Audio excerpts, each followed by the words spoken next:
Right, so here we're going to be reviewing the new Jack White album, Fear of the Dawn. This is the brand new and the first of two solo albums set to release this year from legendary singer, songwriter, guitarist, multi-instrumentalist, record producer, record label owner, and former one half of the White Stripes, Jack White, and his follow-up album to his previous album, Boarding House Reach. So it's no secret that Jack White for the past few decades has made a name for himself for reinventing the sound of garage rock mixed with blues rock and alternative rock, thanks to his contributions in the White Stripes, as well as his contributions with other bands, other projects, and a solo career that he started a decade ago and last left off with Boarding House Reach, a record that really showed him testing out his fans. Because it's clear that on Boarding House Reach, Jack was at a point where he doesn't give a fuck. He's in a position where he can do what he wants because everybody either knows what he's going to do or doesn't know what he's going to do, but is going to enjoy it anyway, or it's going to make him look down. But that's why Jack is at a position where he thinks he can do what he wants because his fans don't really expect much from him and he doesn't really need to provide. He doesn't really need to disappoint or satisfy his fans because of the position he's in, and that's what I loved about Boarding House Reach, going for something more experimental and adventurous. And I'm pleased to say that on this new album, Fear of the Dawn, he's kind of embarked on that once again, but in some ways gone even harder. Now, I will say that it wasn't going to be this clear about how hard or adventurous he was going to go based off the first couple of singles.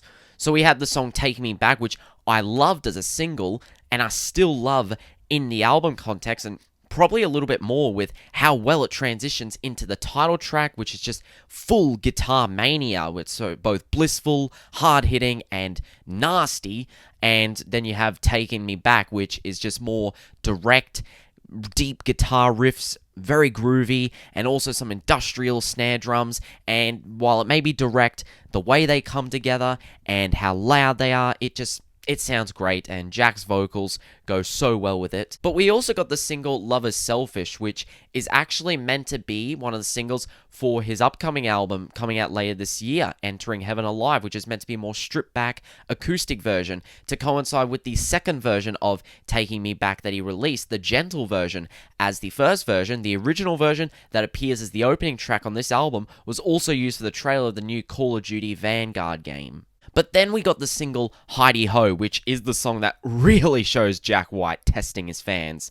I still, to this day, it was a song that when I first heard it, I hated it, then I loved it, then I hated it again. Now I think I'm in the position where there are a lot of elements of it that I love, and others that I'm still not sure about, and I don't know how to pin it down.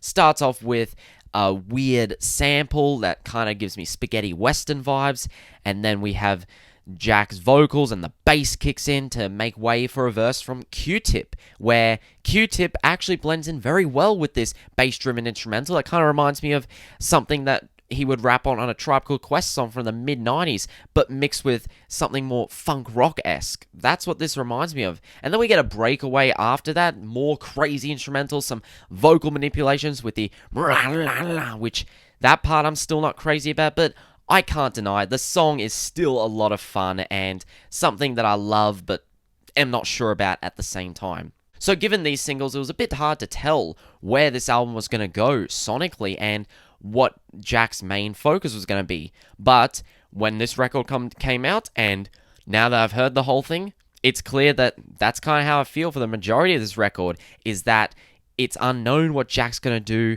after each track. You're trying to make prediction of what Jack's going to do on the next track, and most of the time I was always failing, but that's why I had so much fun listening to this new album, listening to it for the first time, and still having so much fun with it. So we have the first three tracks here, which are actually some of the easiest songs to listen to on this album, and they're more direct, but regardless, still hit hard, kick ass, are produced very well, and are as loud as you can be, hit just as hard as some of Jack's previous work, as well as hitting as hard as some metal records as well, especially the beginning.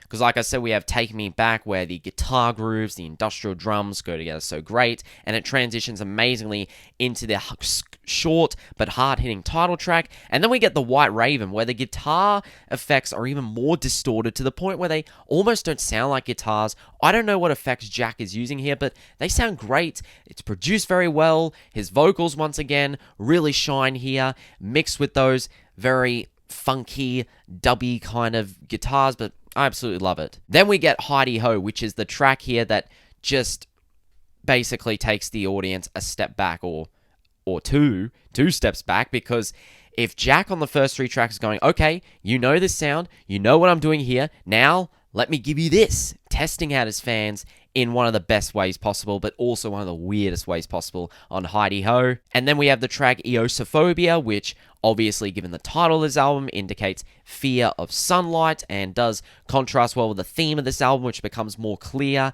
as we get to the end, and especially as we get to the reprise version where Jack has an extended guitar passages and guitar riffs that contrast in something more experimental at the end. But I do think I prefer the former version, the original version, more, as the passages that this goes through, from funk rock to psychedelic rock to experimental rock, with all the guitars and the shifts and the chords mixed within them, I think just sound great and all come together nicely.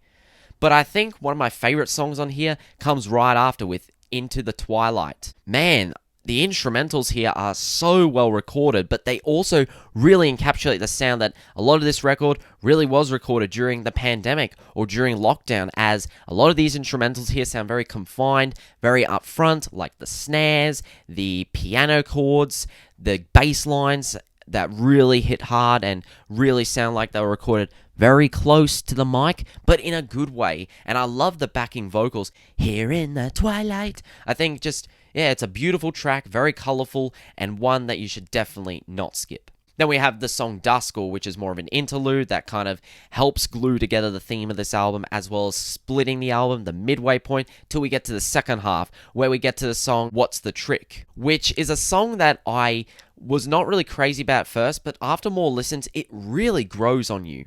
Both this track and the track that come after, That Was Then, This Is Now, are two of the catchiest songs on this record, especially sonically. On the song What's the Trick, the guitar riffs are more faster, more pluckier, and the drums here are also quite quick to contrast well with this rhythm that the guitars are going for here. And we have these interesting sound effects, from the motorbike to other weird sounds at the end. I can't quite put my finger on it. Not my favorite track on here, but it is still a fun listen. Definitely one that grew on me. Then we have the next track, That Was Then, This Is Now, which, like I said, is my favorite of the two. The guitar riffs here are more slower. Boom, boom, boom.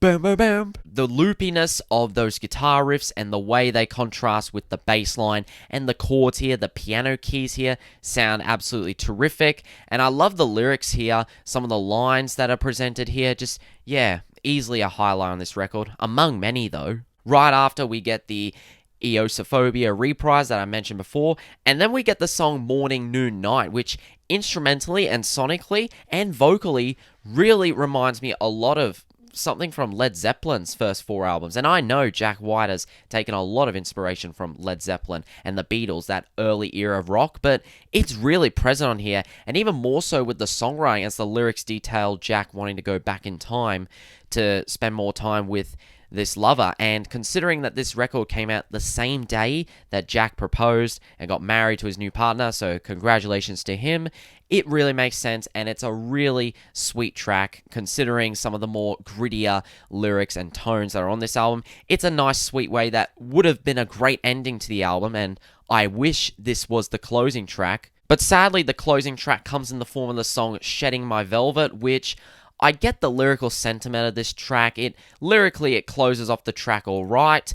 I just think that instrumentally, it's probably the most direct, the only one of the few songs where the instrumental is quite predictable, which was one of my favorite elements of this record. So the instrumental is just really kind of by the numbers for Jack White here, except for the piano chords, which I think are really nice and touching, especially on the first half. And like I said, the lyrical sentiment is fine. Just probably my least favorite track on here, and really think this song could have either been cut out or replaced with something else, as I think Morning, Noon, Night would have made for a better closing track, unfortunately. But still, regardless, overall, really impressed with this new Jack White album. I heavily enjoyed it on first listen, on last listen. I'm picking up more details, but the fact that on first listen, it was a record that made me picking and trying to predict what Jack was going to do on the next track and then predicting it wrong. The fact that it had me doing that is a record that not many records have been able to do and do as well. So that's really what won me over for this record, and it makes me so happy to see that Jack is still continuing to do something more adventurous, more experimental, just not giving a fuck, just really testing out his fans, and just doing what he wants and doing what he loves, but doing it in this exuberant, adventurous way. And I think it comes across really well on this album, which I really loved, and it just makes me even more excited for his second album set to come out later this year, Entering Heaven Alive. Let's go. I'm feeling a strong 8 out of 10 on Fear of the Dawn, and it's become an album that I have quickly pre-ordered on vinyl. Well, thank you guys for watching. If you guys enjoyed this review, let me know a like, comment, subscribe, tell me what you think of this album. What was your favorite track? What was your least favorite track? How do you compare it to some of Jack White's other work? Let me know. But until then, guys, stay tuned for the next review. Have a good day, and I'll see you then. Bye-bye.